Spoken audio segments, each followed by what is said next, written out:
Hello students, welcome to the YouTube digital channel. We talk about characteristics of partnership firm in the last video. Today we are going to study about partnership deed. So friends, let's start and understand carefully. Partnership deed. The emergence of partnership is from the agreement. Agreement मतलब contract. Partners undertake agreement within the provisions of Partnership Act. Partnership Act 1932. Partnership deed acceptable to all the partners is prepared at the time of the commencement of partnership firm. जब partnership firm start किया जाता है तब यहाँ पे partnership deed ready किया जाता है और सब partners को उसको follow करना होता है. The partnership agreement can be written or oral. Agreement written हो सकता है या तो oral. A written agreement of partnership is known as partnership deed. Students से ध्यान रखना, a written agreement of partnership is known as partnership deed. A written partnership deed is desirable and advisable so that the solutions of any misunderstanding or dispute in future can be obtained on the basis of the provisions of partnership deed. Partnership deed में जो provision की हुई है वो provision के हिसाब से partners के बीच जो मिसअंडरस्टैंडिंग हुई है, जो डिस्प्यूट हुआ है, उसका सॉल्यूशन यहाँ पे किया जा सकता है. इसलिए यहाँ पे पार्टनरशिप डीड रिटन होना ज़रूरी है. The partnership deed is administrative constitutions of partnership firm. ध्यान रखना, where all provision pertaining to firms administrations are include. Generally, the following contents is included in the partnership deed. Okay students, तो आप सब ध्यान रखना कि पार्टनरशिप डीड करना ज़रूरी होता है और ये पार्टनरशिप डीड या तो रिटन होता है या तो ओरल. ओके, और written agreement of partnership is known as partnership deed. Okay, और रिटर्न पार्टनरशिप डीड डिज़ायरेबल और एडवाइजेबल है. मान लो कि इन फ्यूचर पार्टनर्स के बीच कुछ मिसअंडरस्टैंडिंग होती है, कुछ डिस्प्यूट होता है, तो यहाँ पे पार्टनरशिप एक्ट के हिसाब के जो प्रोविज़न है उसके हिसाब से यहाँ पे आप सॉल्यूशन कर सकते हो. और पार्टनरशिप डीड को क्या बोला जाता है? Administrative constitution. Okay, partnership deed acceptable to all the partners is prepare at the time of the commencement of partnership firm. Partnership firm start करते हो तब सारे पार्टनर मतलब उसको एक्सेप्ट करना होता है. Partnership deed point number 1, details of partners. The information about name, address and other details of partners is included. जितने भी पार्टनर है वो सारे पार्टनर के name, address and other details यहाँ पे फिलअप करनी होगी. Next point number 2, details of firm. The details like name and address of the firms are include. Okay, firm का नाम क्या है, फर्म का प्लेस कहाँ पे मतलब एड्रेस कहाँ है, वो सारी डिटेल यहाँ पे आपको फिलअप करनी होगी. Point number 3, type of business. The information about the types of business is also included here. Okay, आप किस टाइप का बिजनेस कर रहे हैं वो भी यहाँ पे डिटेल फिलअप करनी होगी. Next point number 4, commencements of partnership. The information about the commencement date of the partnership firm is also covered in the deed. Okay, partnership firm कौन से डेट से वो स्टार्ट होगा वो सारी डिटेल कमेंसमेंट डेट वो यहाँ पे आपको डीड में लिखनी होगी. और पॉइंट नंबर 5, कैपिटल. स्टूडेंट्स आप सब जानते हो कैपिटल, स्टैंडर्ड 11 में आपने लर्न किया था कैपिटल. कैपिटल मतलब कि जब कोई ऑनर बिजनेस स्टार्ट करने के लिए बिजनेस में कैश, असेट्स और गुड्स लेके आता है और बिजनेस को स्टार्ट करता है तो उसको कैपिटल बोला जाता है. ठीक है, so point number 5, capital. The amount of capital introduced by each partner is mentioned in the deed. It is not mandatory to bring a capital by each partner. Okay, हर एक पार्टनर को business में कितनी capital लानी है वो सारी detail partnership deed में होनी चाहिए. It is not mandatory to bring a capital by each partner. हर एक पार्टनर को कैपिटल लानी यहाँ पे कंपलसरी नहीं है. Okay, Point number 6, interest on capital. Whether interest or capital is to be paid or not. If yes, then what percentage? These points are mentioned in the partnership deed. Okay, whether interest on capital is to be paid or not. Partners जो capital लेके आता है firm में तो partners को interest पे करना या तो नहीं करना है तो कितने परसेंटेज इंटरेस्ट पे करना है. These points are mentioned in the partnership deed. और ये लास्ट सेंटेंस आप ध्यान रखना, ये आपके लिए इंपॉर्टेंट है। If no provision is made in partnership deed, no interest on capital is paid to the partners. Let me explain to you again. If no provision is made in partnership deed, no interest on capital is paid to the partners। तो ये आप ध्यान रखना। Point number 7, drawing. Students, ये भी point आपने 11th में learn किया था कि ड्राइंग, जब कोई पार्टनर मतलब कि जो फर्म का ऑनर है अपने बिजनेस में से अपने personal use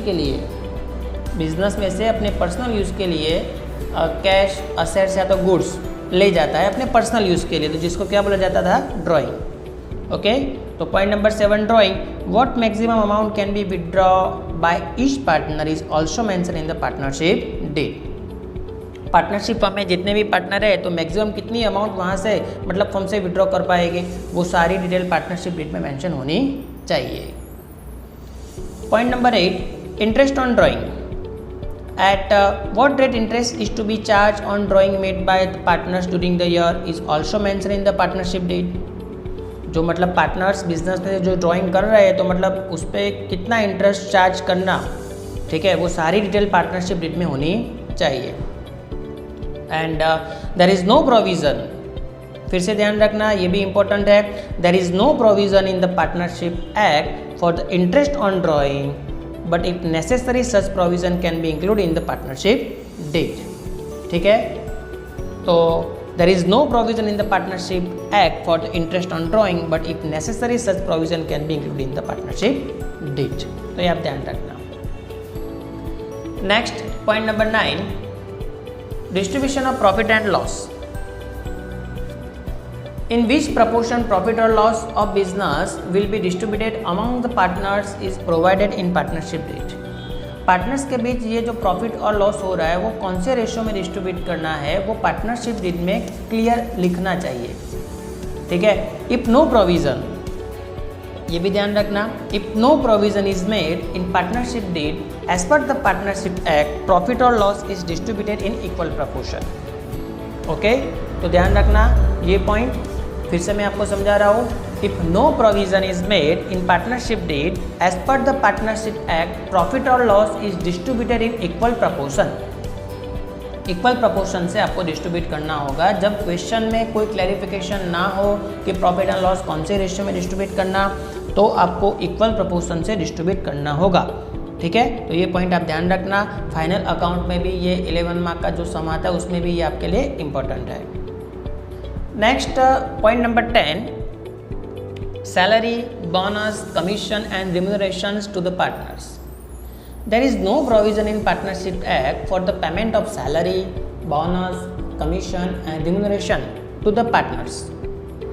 If any partners takes active participation in the management of the partnership firm, a provision is made in the partnership deed for the payment of salary, bonus, commission and remuneration to the partners। ठीक है, तो वो यहाँ पे partnership deed में clear लिखना चाहिए। Point number 11, interest on loan provided by partners to firm. Friends, point number 11 आपके लिए इंपॉर्टेंट है, 1 मार्क्स के MCQs के लिए। यहाँ पे समझना कौन किसको लोन दे रहा है, इंटरेस्ट कौन किसको कितने परसेंटेज दे रहा है, ये पॉइंट यहाँ पे इंपॉर्टेंट है। The rate of interest is to be mention in partnership deed when any partner has lended a loan to the firm. फिर से last sentence, when any partner has lended a loan to the firm. Partner किसको loan lend कर रहा है? Firm को। If no provision is made in the partnership deed, as per the Partnership Act, 6% per annum interest will be paid on the loan given by the partners to the firm। Provision नहीं है partnership deed में या तो कुछ clarification नहीं है, तो जब कोई पार्टनर फर्म को लोन दे रहा है तो फर्म को पर एनम 6% इंटरेस्ट पे करना होगा। ठीक है, तो ये चीज़ ध्यान रखना। Interest on partners loan is treated as an expense of business, thus it is debited the profit and loss account। ठीक है स्टूडेंट्स, यहाँ पे आप ध्यान रखना, जब कोई पार्टनर पार्टनरशिप फर्म को लोन दे रहा है तो पार्टनरशिप फर्म को 6% पर एनम इंटरेस्ट पे करना होगा। ठीक है, जब कोई पार्टनर पार्टनरशिप फर्म को लोन दे रहा है, जब कोई पार्टनर पार्टनरशिप फर्म को लोन दे रहा है और कोई क्लैरिफिकेशन नहीं है प्रोविज़न में पार्टनरशिप डीड में, तब जाके पार्टनरशिप फर्म को 6% पर एनम इंटरेस्ट पार्टनर्स को पे करना होगा, ये ध्यान रखना। Point number 12, goodwill.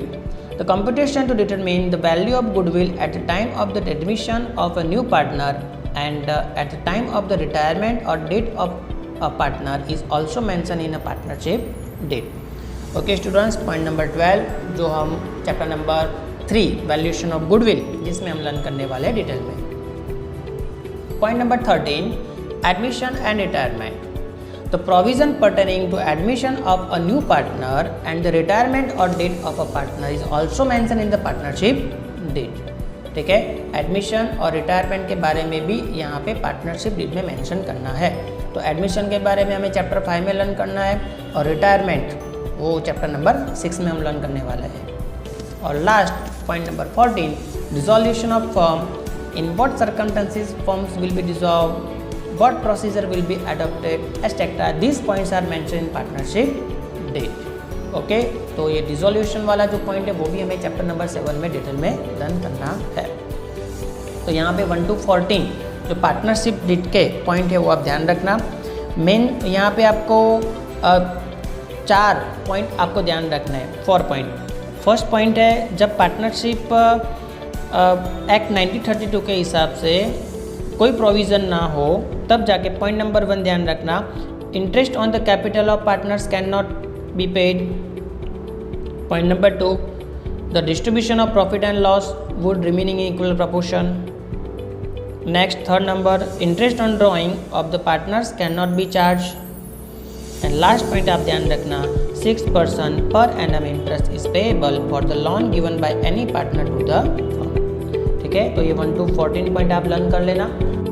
Next lecture में अभी पार्टनरशिप रिगार्डिंग और पॉइंट है वो हम लर्न करने वाले हैं, तब तक ये सारे वीडियो आप देखते रहना। Okay students, thank you.